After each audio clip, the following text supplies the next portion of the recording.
Damos la bienvenida al economista Carlos Cordero, analista económico. Economista Cordero, bienvenido. Quisiéramos conversar con usted, que ilustre a nuestros oyentes sobre cómo está cerrando el gobierno en materia económica este año 2022, y empecemos por el ISD, oferta electoral de Lasso de eliminarlo. El día de ayer el presidente ha señalado ya un plan para ir haciéndolo paulatinamente en una medida que tendrá un impacto fiscal de unos $200 millones al año, pero que han opinado ya algunos expertos coadyuvará a generar una mayor reactivación económica en el país. ¿Cuál es su opinión? Primeramente, buenos días, Gustavo, buenos días, Rosana, buenos días a los amigos oyentes. Bueno, yo creo que el gobierno, en cuanto se refiere a materia fiscal, está haciendo, intentando hacer las tareas de manera correcta. O sea, el objetivo de ellos era justamente ir bajando permanentemente el déficit fiscal cada año, hasta llegar de aquí a 4 años a tener un superávit cero, un déficit cero, incluso un superávit.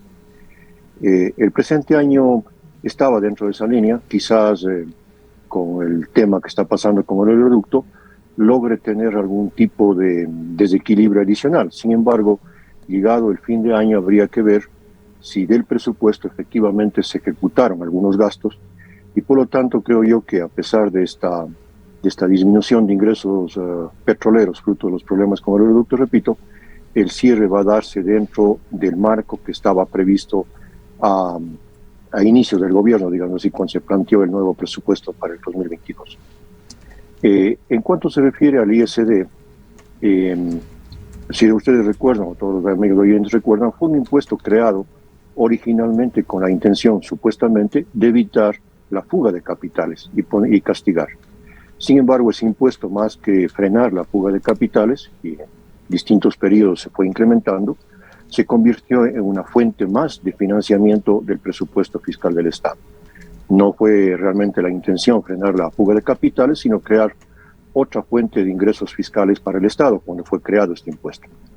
Y este impuesto indudablemente tiene importancia dentro del presupuesto general del Estado, pero entiendo que con todas las reformas tributarias que pasaron hace algunos días por el Ministerio de la Ley en la Asamblea, entonces se busca compensar la eliminación de este impuesto con los impuestos adicionales que se van a recaudar, y por lo tanto el proceso de desmantelamiento va a seguir su curso sin afectar las finanzas públicas. Vale la pena recalcar, insisto, yo creo que el esfuerzo que está haciendo el Ministerio de Finanzas por manejar adecuadamente las finanzas públicas tiene un norte, tiene un plan debidamente establecido y que creo que sí se va cumpliendo. Ahora, economista, desde diversos sectores ha manifestado que con esta reforma tributaria lo que va a suceder es que se dé una fuerte contracción económica, y que esto en nada ayuda a esa necesidad de reactivación que se aspira o cuyas expectativas están para el próximo año, y que de igual manera el incremento de los $25 al salario básico será una contribución mínima para cumplir con estos objetivos. Yo creo que en el tema de los impactos que tienen reformas legales sobre la economía, hay que ser bastante cautos y bastante precisos, porque hay que analizarlo indudablemente con las cifras, no solamente con los conceptos teóricos o con los conceptos ideológicos que cada analista podemos tener. Pero las cifras pueden decir alguna otra cosa. En primer lugar, el tema de la reforma tributaria, indudablemente, y ahí el error fue para mi modo de ver, de la Asamblea, porque la Asamblea tenía todos los elementos para técnicamente reformar la reforma tributaria. Lamentablemente, por algún concepto más de tipo político que técnico en materia tributaria, dejaron pasar por el Ministerio de la Ley. Y por lo tanto, esa reforma tributaria que indudablemente tiene un peso bastante fuerte en sectores medios y medio altos, no pudo ser mejorado o modificado por la Asamblea. Sin embargo, el impacto que pueda tener esta reforma, ese mayor impuesto que vamos a tener que pagar algunos contribuyentes, no creo que sea significativamente fuerte respecto a disminuir el consumo, que sería la causa para que pueda haber una recesión económica. el crecimiento de la economía, la dinámica de la economía, a lo mejor compensa esa falta de consumo por la generación de nuevas oportunidades.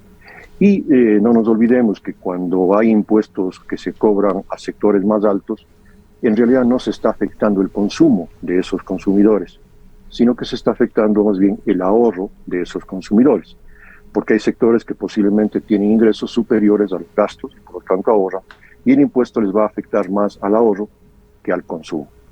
En cuanto se refiere al salario, ustedes decían hace un momento, y efectivamente es así, el crecimiento del salario es en porcentajes del 6.25%.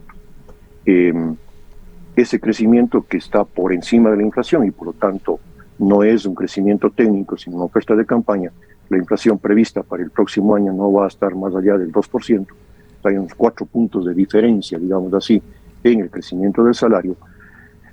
Va a tener indudablemente efectos sobre el costo, pero dependiendo del tipo de actividad y el tipo de empresa. Yo pienso que las grandes empresas, en las que prácticamente hay muy pocos trabajadores que estaban en el nivel del salario básico, la mayoría superaba el salario básico, estrictamente hablando, allí no va a haber impacto respecto de los costos laborales. Y además, no nos olvidemos que los costos laborales son una parte de los costos totales. Entonces, no creo que en algunas empresas pueda haber un impacto negativo respecto de los costos laborales, la subida antitécnica, insisto, del salario básico unificado.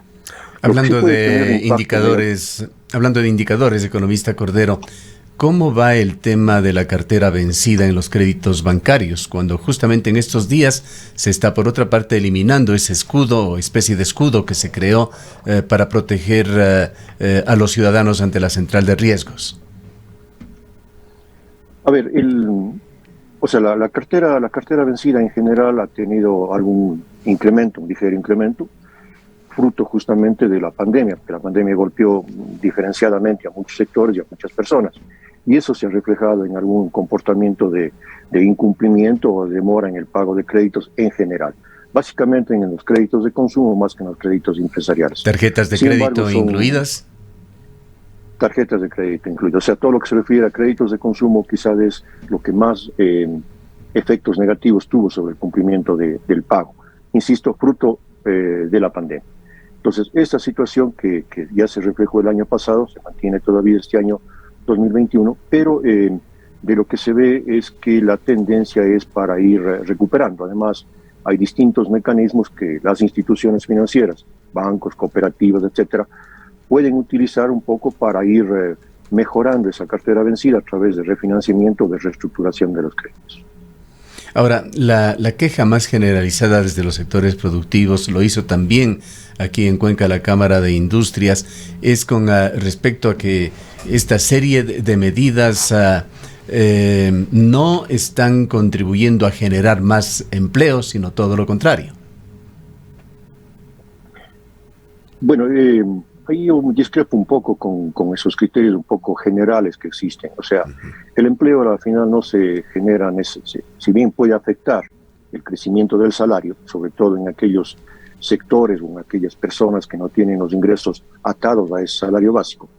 Digan usted, por ejemplo, el caso de una trabajadora doméstica. A lo mejor en ese hogar no suben los ingresos porque subió el salario básico, pero ellos sí tienen que pagar un valor adicional a la empleada doméstica, y a lo mejor ahí sí puede haber problemas de empleo.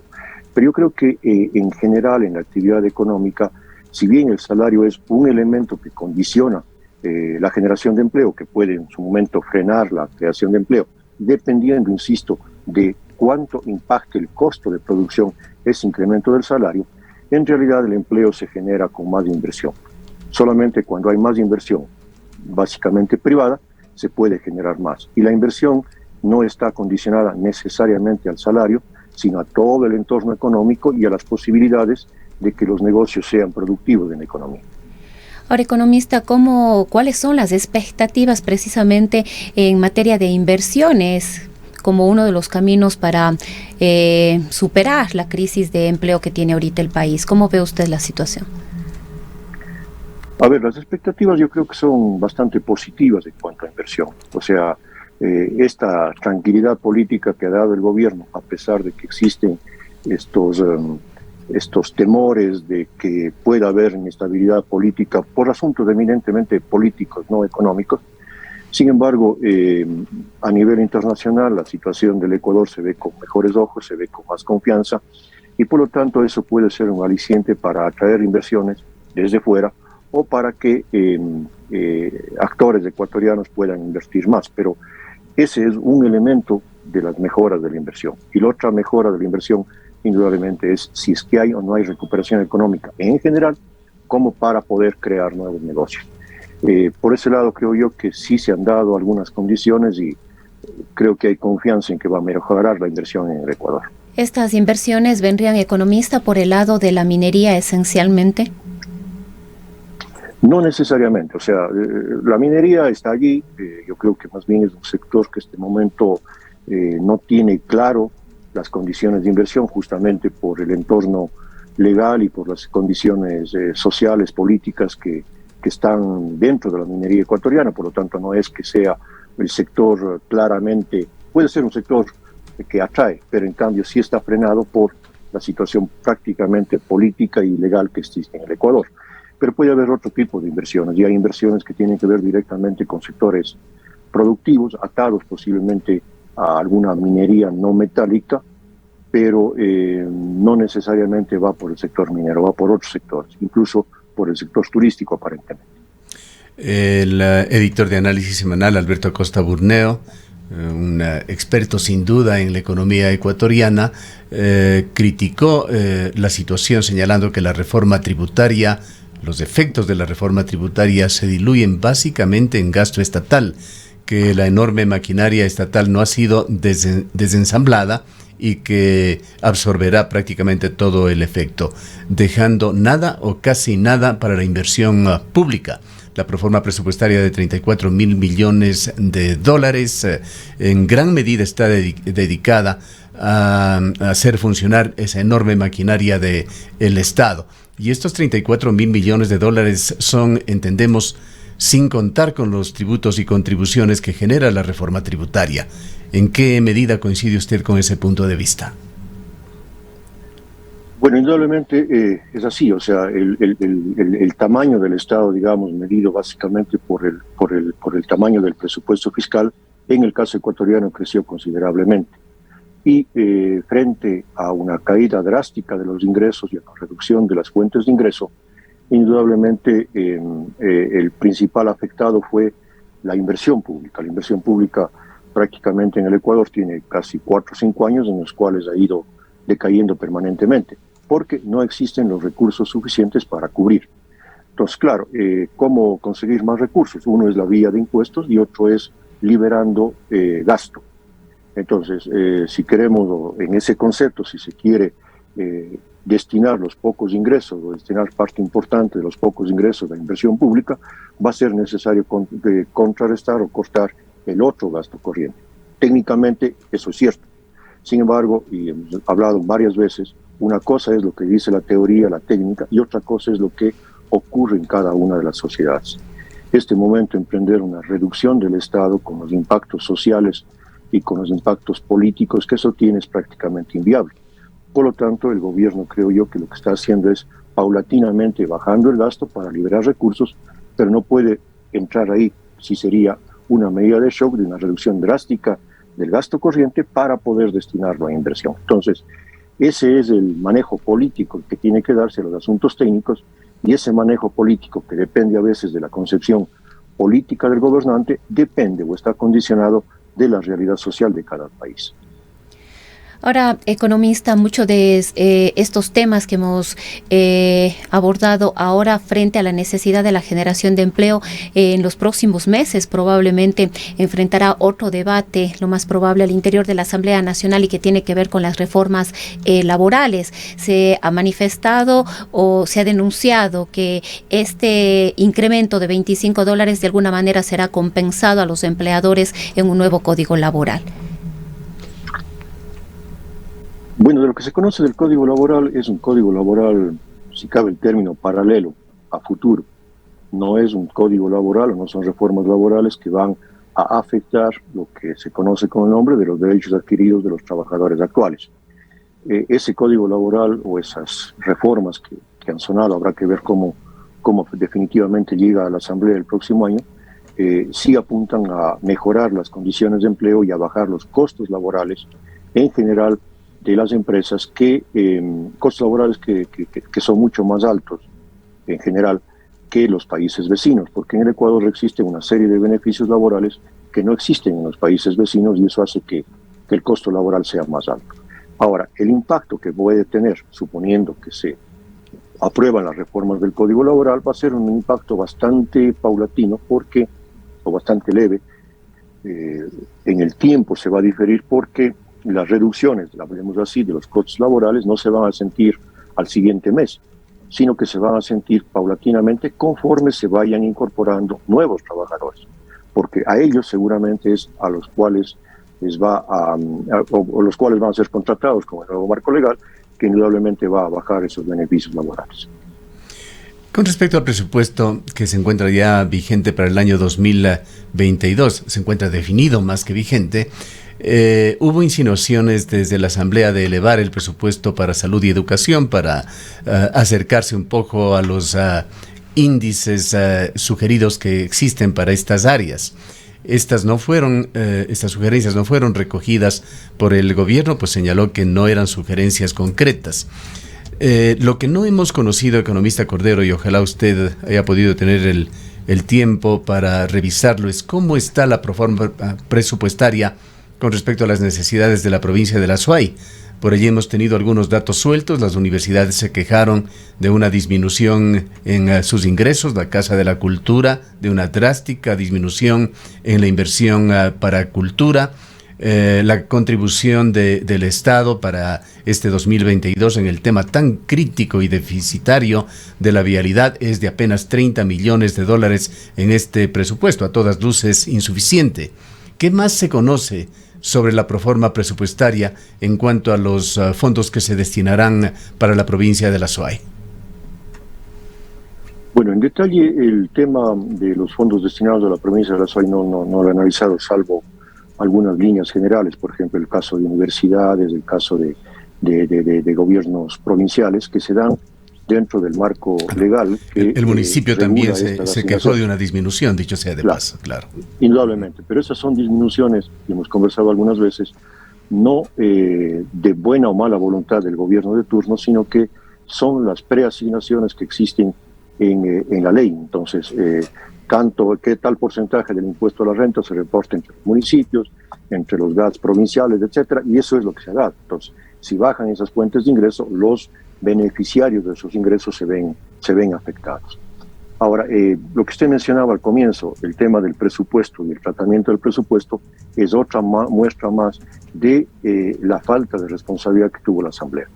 Para mi criterio, la Asamblea no actuó como debía ser, se dejó llevar, insisto, por criterios más bien políticos, ideológicos, porque en eso la Constitución y la ley que regula las finanzas públicas son muy claras, en el sentido de que la Asamblea lo que puede hacer son observaciones concretas a digamos así, a los grandes grupos presupuestarios y no a los ingresos. Por lo tanto, lo que tenía que haber hecho la Asamblea, y por eso es que el gobierno dice no podemos aplicar, no tiene sentido, tenía que decir, a ver, queremos que destine tantos millones más a educación, y esos millones más que van a educación tienen que ser reportados desde otro sector. No podía ser simplemente recomendaciones en general, sino que tenía que entrar a actuar técnicamente y señalar qué sector va a ser beneficiado con más ingresos y qué sector o qué sectores van a ser recortados sus ingresos y hacer una redistribución. Ahí fue un error de la Asamblea, insisto, una nueva muestra de que por no actuar técnicamente, actúa políticamente y por lo tanto deja pasar la oportunidad para que la Asamblea mejore, si cabe el término, este presupuesto. En cuanto se refiere en general a las asignaciones de la SUAY, digo, no conozco con detalle, en general conozco algunos elementos, y por ejemplo, ahí es interesante conocer que solamente las universidades de la SUAY están recibiendo del presupuesto general del Estado alrededor de $100 millones, ¿no es cierto? Entre la Universidad de Cuenca, la Universidad Politécnica Salesiana, la Católica y la UDA, el ingreso que ellos tienen, son universidades de la SUAY, de la provincia de la SUAY, la asignación que tienen bordea los $100 millones del presupuesto general del Estado, que viene por la preasignación tributaria, tanto de la participación en IVA como en impuesto a la renta. Habría que hacer con detalles si es que efectivamente cuánto recibe la provincia de la SUAY, para cotejar incluso con los ingresos que se generan en la provincia de la SUAY, y yo no creo que haya mucha diferencia entre lo que la SUAY genera, que está bordeando los 500, 600 millones, y lo que la SUAY recibe, porque no nos olvidemos que la SUAY recibe para educación, para municipios, para el costeo de la administración pública, para salud, para justicia, para todo. Entonces ahí no creo que haya mucha diferencia entre lo que la SUAY genera y la SUAY recibe en impuestos, porque la SUAY no solamente recibe del Estado recursos para vialidad, por ejemplo, sino para una serie de sectores que sumados... Pero ¿qué le hace pensar de que no hay ese desequilibrio? Hay ciertos datos sueltos que los vamos escuchando conforme pasan los días. Del director del SRI, por ejemplo, hablaba de que se ha incrementado, me parece que era entre un 15, un 20%, la recaudación tributaria aquí en la provincia, la cifraba en unos 750 millones de dólares, y decía, sin contar todavía los grandes contribuyentes que aparentemente aportan 100 o 200 millones de dólares más, y de lo que conocemos, el SUAY en general recibe aportes del orden de unos 250 millones de dólares. Pero sí, es necesario analizar exactamente ese presupuesto y deducirlo. Claro, usted, por supuesto, maneja mejor estas cifras. O sea, no creo que sean 250 millones. O sea, 250 millones a lo mejor se visualiza, por ejemplo, si las universidades reciben 100, ¿sí? Habría que ver cuántos reciben los municipios de la provincia. Habría que ver cuánto recibe el Consejo Provincial de la provincia. Habría que ver cuánto se asigna para, por ejemplo, todo el tema de salud de la provincia. O sea, yo creo que en ese sentido, como cuencanos, como azuayos, tenemos que tener claras las cifras para saber qué reclamamos, porque caso contrario, puede ser que estemos reclamando, si vamos a esa cifra, el Ecuador, el Azuay recibe 200 y tributa 700, nos están debiendo 500. No creo que sea esa brecha de diferencia entre lo que recauda y lo que se gasta en la provincia de Azuay. Un exiguo presupuesto de 30 millones para vialidad sí nos lleva a pensar. Indudablemente, eso no está en discusión. O sea, lo que habría que ver es si está o no está o sea, más que en mi criterio, más que pedir que la SUAY reciba lo que contribuye, deberíamos pedir que la SUAY reciba lo que merece como provincia de la SUAY. O sea, la generadora de ingresos a nivel nacional debe estar en tercero o cuarto puesto como provincia, y por lo tanto las obras deben estar en esa dirección. No haciendo un balance de cuánto doy, cuánto recibo, sino la importancia que tiene la SUAY, y eso deberíamos exigir el cumplimiento de ese presupuesto. Ahora, mucho se ha hablado y se ha criticado también la forma en que está estructurada y sobre todo los lineamientos que da la Ley Orgánica de las Finanzas Públicas. ¿Cómo considera usted, en términos generales, sobre todo desde el punto de vista de equidad, lo que determina esta ley? Bueno, hay varios aspectos en la ley orgánica de tratamiento de las finanzas públicas, ¿no es cierto? Y la participación de los consejos provinciales está más, y de los gobiernos autónomos está más establecido en lo que se llama la COTAD, ¿no es cierto? El tema de equidad habría que verle primero por generación de ingresos y segundo por tamaño de la provincia y por necesidades de los habitantes. Y en ese sentido habría que trabajar. Indudablemente habrá que revisarlo y habrá que canalizar de mejor manera el tema de las finanzas públicas. Insisto, no digo que estemos recibiendo lo justo, posiblemente no estamos recibiendo lo justo, estamos totalmente de acuerdo, pero no tanto por lo que generamos, sino por lo que merecemos como importancia de provincia, como tamaño de provincia, como generadora de recursos de provincia, no haciendo un balance uno a uno. Y en ese sentido habría que mejorar tanto el COTAD como la Ley Orgánica de Finanzas Públicas. Ahora, ayúdenos a digerir otra cifra. El municipio de Cuenca determinó un presupuesto de 262 o 264 millones de dólares. Algunos concejales dijeron que eso no iba a ser alcanzable, que de hecho el presupuesto de este año no superará ya en forma efectiva los 180, 190 millones de dólares. Pero en todo caso, lo que quisiera es contrastar estas cifras con lo que pasa en otros municipios del país, el municipio de Quito, mucho más grande por supuesto, pero recientemente cuando discutían su presupuesto trascendía que 240 millones de dólares se gastan en ese municipio solamente en el pago de personal, sin contar con las empresas municipales. Quisiéramos un poco, con su experticia, un contraste entre estas cifras, las que se manejan aquí en el austroecuatoriano, las que se manejan en las grandes ciudades del Ecuador, por supuesto, guardando las distancias por las características propias de cada municipio. Bueno, no conozco, no soy un estudioso de las finanzas municipales, yo me he quedado más en las finanzas macro, pero de lo que se conoce, de lo que se ve, el problema de algunos municipios, de muchos municipios en el país, es justamente el problema del gobierno central. Es decir, son municipios que realizan un sinnúmero de actividades, no solo municipios, igual pasa con consejos provinciales, un sinnúmero de actividades que lo que han hecho es dispersar el objetivo central de cada uno de estos gobiernos autónomos, y eso ha inflado indudablemente lo que tiene que ver con el gasto corriente. Eso indudablemente pasa en varios municipios, en algunos menos, en algunos más, y habría que en ese sentido revisar cuál es realmente la estructura del municipio, cuál es el tamaño que cada uno de los municipios debe tener, porque indudablemente de lo que se ve, el caso de Tapa es muy decidor cuando tenemos un número de personal que en proporción es muy superior, por ejemplo, a lo que Etapa ha sido CNT, incapaz de reducir esa enorme maquinaria que también tiene.